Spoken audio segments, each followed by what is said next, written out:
Mainly जो look east policy और जो एक्ट ईस्ट पॉलिसी, तो इसके बारे में हम डिटेल में डिस्कस करेंगे। दोनों के बारे में, दोनों के डिफरेंसेस क्या है, और यहाँ पे जो मेनली एक्ट ईस्ट पॉलिसी के हिसाब से क्या क्या कनेक्टिविटी से रिलेटेड जो इनिशिएटिव्स लिए गए हैं या फिर दूसरी कौन सी इनिशिएटिव्स है उसके बारे में भी डिस्कस करेंगे। तो देखिए यहाँ पे आपके प्रीलिम्स पॉइंट ऑफ व्यू के हिसाब से या GS2 पेपर जो है जहां पे इंटरनेशनल रिलेशनशिप जो है यहाँ पे आती है, तो यहाँ पे इसके लिए बहुत ही इंपॉर्टेंट वीडियो होने वाली है। तो इस वीडियो को एंड तक बिल्कुल देखते रहिएगा। और इससे पहले अगर आप लोगों ने हमारे चैनल को अब तक सब्सक्राइब नहीं किया है तो इसको प्लीज सब्सक्राइब कर लीजिए, ताकि आने वाले ऐसे ही वीडियोस के नोटिफिकेशन इसी तरह आपको मिलते रहे। और इस वीडियो का जो नोट है, इस वीडियो का नोट आपको हमारे वेबसाइट में फ्री ऑफ कॉस्ट मिल जाएगी। नीचे डिस्क्रिप्शन में मैंने वेबसाइट का लिंक दे दिया है, वहां से आप उसको फॉलो कर सकते हैं। तो चलिए आज का वीडियो शुरू करते हैं।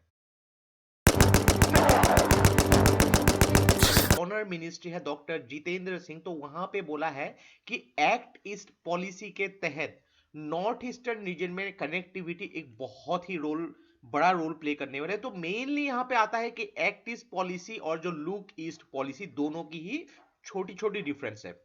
तो देखिए, लुक ईस्ट पॉलिसी के बारे में हम डिस्कस करेंगे। तो इसकी शुरुआत जब 1991 1992 में आई थी, तो उसकी का अपग्रेडेशन 2014 में जो है एक्ट इस पॉलिसी के तहत आ गया था। तो नाम से ही आपको पता लगता है कि एक तो है कि लुक ईस्ट पॉलिसी और दूसरा है एक्ट ईस्ट पॉलिसी, दोनों में काफी अंतर है यहाँ पे।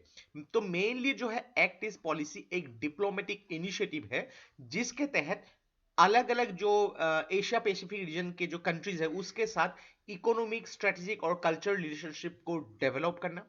उसी के साथ यहाँ पे इंडिया पैसिफिक रीजन में जो इकोनॉमिक कोऑपरेशन हो गई, कल्चरल टाइज होगी, डेवलपमेंट स्ट्रेटेजिक रिलेशनशिप हो गई, उसको यहाँ पे डेवलप करना एक प्रोएक्टिव और प्रैग्मेटिक अप्रोच के जरिए। और उसी के साथ जो है नॉर्थ ईस्टर्न रीजन की इकोनॉमिक डेवलपमेंट करना, ताकि नॉर्थ ईस्टर्न रीजन जो है साउथ एशियन रीजन की एक बहुत ही इंपॉर्टेंट गेटवे हो सकती है। तो उसके लिए ये बहुत ही इंपॉर्टेंट टॉपिक है। तो बहुत ही इंपॉर्टेंट तरीके से इसको जो है स्ट्रेटेजिकली डेवलप करने की कोशिश की जा रही है। तो एक चीज देखिए कि लुक इस पॉलिसी के बारे में हम लोग पहले डिस्कस कर लेते हैं कि लुक इस पॉलिसी ये शुरुआत जब हुई थी 1991 में, तब क्या हुआ था कि आप लोग जैसे कि जानते हैं यूएसएसआर यानी कि जो सोवियत संघ, इसकी ये जो टूट के अलग अलग कंट्रीज में बिखर गई थी ये, तो उससे पहले जो है यूएसएसआर इंडिया का एक बहुत ही बड़ा स्ट्रेटेजिक पार्टनर हुआ था।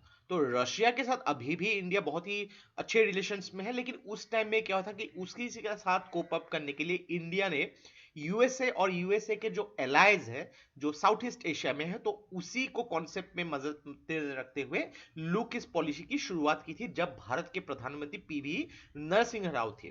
तो उसी टाइम में जो है साउथ एशियन रीजन के साथ इंडिया की जो है रिलेशनशिप्स ग्रेजुअली यहाँ पे बढ़ी थी।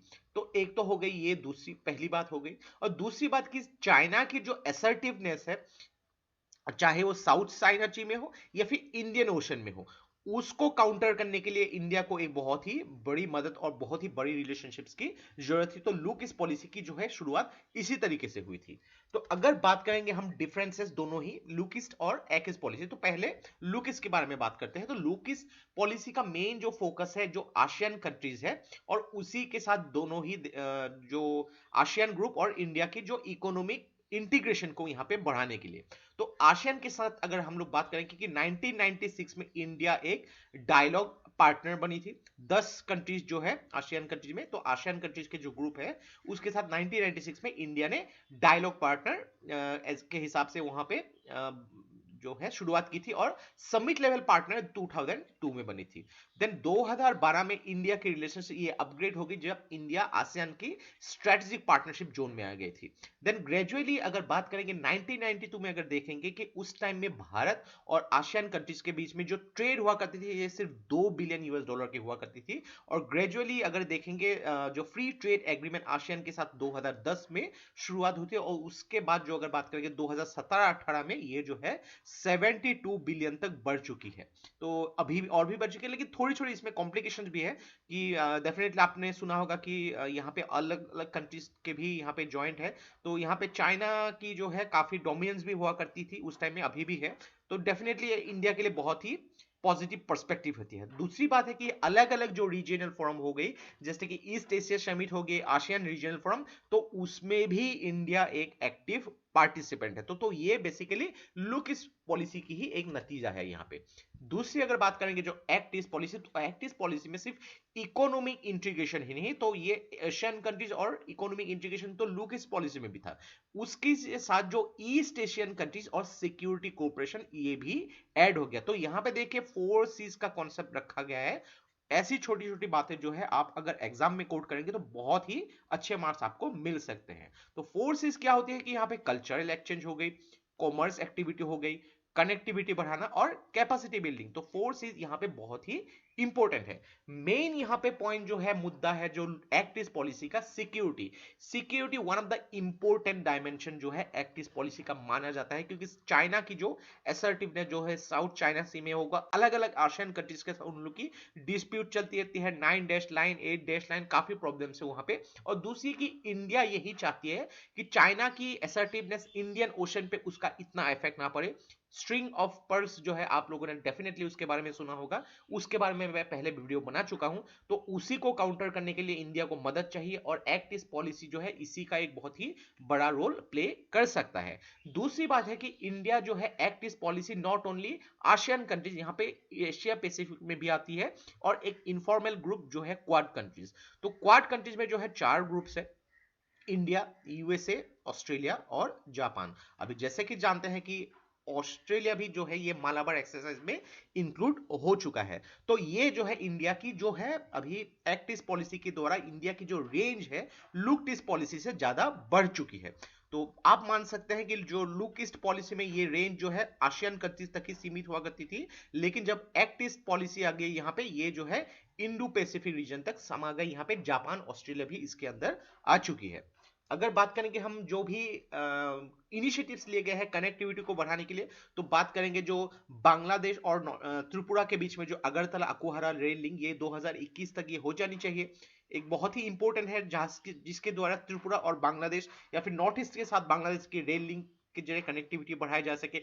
अलग अलग मल्टी मॉडल जो है इनलैंड वाटर पोर्ट्स जो है डेवलप किए गए हैं इंडिया और बांग्लादेश के साथ। अगर बात करेंगे हम जो म्यांमार के साथ जो कालादान, सॉरी थाईलैंड के साथ जो Kaladan multi modal transit project जो है सिटवे पोर्ट के साथ जो है ये मेनली, और जो ट्राइलेटरल हाईवे प्रोजेक्ट जो है म्यांमार और थाईलैंड के साथ में यहाँ पे, तो ये भी डेवलप किया जा सके। जापान के साथ अगर बात करेंगे, India Japan act east forum, तो इसके जरिए अलग अलग रोड हो गई, ब्रिजेस हो गई, हाइड्रोइलेक्ट्रिक पावर प्रोजेक्ट जो है ये भी किया जा चुका है। जीका के बारे में आप लोगों ने डेफिनेटली सुना होगा, काफी सारे वीडियोस में मैंने इसके ऊपर बात की है। काफी सारे जो रेलवे प्रोजेक्ट्स हो गई, रोड प्रोजेक्ट्स हो गई, नॉर्थ ईस्टर्न स्टेट्स में यहाँ पे काफी ज्यादा इनिशिएटिव्स जापान ले रही है। अगर बात करेंगे इंडिया और जापान एक्ट ईस्ट फोरम, इसकी शुरुआत हुई थी 2017 में। तो यहाँ पे इंडिया जापान कोलैबोरेशन जो है, इसके हिसाब से अगर देखा जाए तो एक्ट ईस्ट पॉलिसी यहाँ पे बहुत ही इंपॉर्टेंट रोल प्ले कर रही है। और इंडिया और जापान का free and open Indo Pacific strategy, जो इसमें जो है अभी ऑस्ट्रेलिया भी इंक्लूड है। काफी सारी इन तीनों ही कंट्रीज के बीच में फ्री ट्रेड के बारे में यहाँ पे बात हो रही है। अगर बात करेंगे दूसरे अलग अलग इनिशिएटिव्स जो अगर आसियान कंट्रीज के बारे में देखेंगे, तो ड्यूरिंग द पेंडेमिक इंडिया ने काफी सारे मदद की है। यहाँ पे मेडिसिन हो गई या फिर मेडिकल सप्लाईज जो है आसियान कंट्रीज के साथ रिलेशनशिप्स को इसको मजबूत करने के लिए, या फिर आसियान कंट्रीज के जो अलग अलग पीएचडी स्कॉलर्स है उनको आईआईटीज में फेलोशिप्स देने के लिए, लगभग 1000 पीएचडी स्कॉलर्स को आईआईटी में फेलोशिप देने के लिए, उसके ऊपर भी यहाँ पे काम चल रही है। देन क्विक इंपैक्ट प्रोजेक्ट बहुत ही इंपॉर्टेंट है। तो क्विक इंपैक्ट प्रोजेक्ट के द्वारा कैम्बोडिया, लाओस, म्यांमार, वियतनाम, तो इसके इन सभी जो 4 कंट्रीज है, इन 4 कंट्रीज को यहाँ पे जो है असिस्टेंस दिए जाएंगे ग्रास रूट लेवल में। कौन सी सेक्टर में? एजुकेशन हो गई, यहाँ पे वाटर रिसोर्सेज, या फिर हेल्थ सेक्टर में। तो क्विक इंपैक्ट प्रोजेक्ट क्या होती है? मेनली एक ये स्मॉल स्केल लो स्केल प्रोजेक्ट है, ताकि एक प्लान और प्लान तरीके से उसको इंप्लीमेंट किया जा सके बहुत ही शॉर्टर टाइम फ्रेम में, जिसके जरिए उसकी इंप्लीमेंटेशन हो सके। और इन चारों कंट्रीज में छोटी छोटी जो पॉइंट्स है यहाँ पे एजुकेशन, वाटर रिसोर्सेज, हेल्थ, उनको डेवलप किया जा सके। तो देखिए इंडिया अभी लुक ईस्ट पॉलिसी, यानी कि जो लुक ईस्ट पॉलिसी से यहाँ पे डेवलप होकर एक्ट ईस्ट पॉलिसी तक आ चुकी है। रेंज भी बढ़ चुके हैं यहाँ पे, इंडिया की यहाँ पे बायलैटरल ट्रेड बढ़ चुकी है, कनेक्टिविटी इंडिया बढ़ा रही है अलग अलग तरीके से, तो ये बहुत ही इंपॉर्टेंट आने वाली है। एक आने वाले टाइम में काफी डेवलपमेंट होने वाली है सभी जो ग्रुप्स के बीच में। तो ये था हम लोग का